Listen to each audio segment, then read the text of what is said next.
விதவையின் காணிக்கை மார்க்கு 12 41 முதல் 44, லூக்கா 21 1 முதல் 4.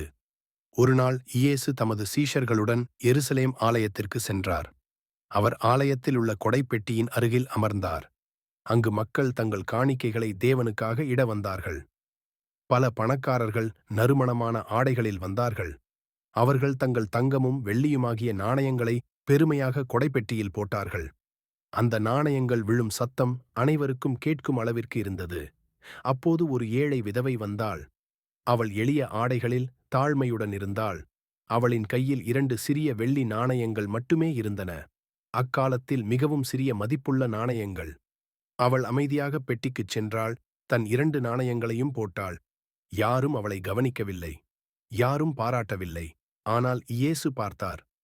அவர் தமது சீஷர்களை அழைத்து கூறினார், உண்மையாகவே சொல்லுகிறேன், இந்த ஏழை விதவை மற்ற எல்லாரையும் விட அதிகமாக கொடுத்தாள்.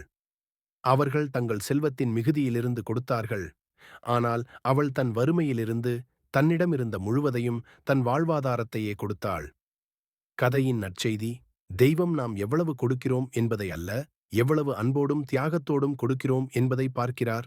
சிறிய காணிக்கை கூட மனமார்ந்த அன்புடன் கொடுக்கப்பட்டால் அது தேவனுக்கு பெறுமதியானதாகவும்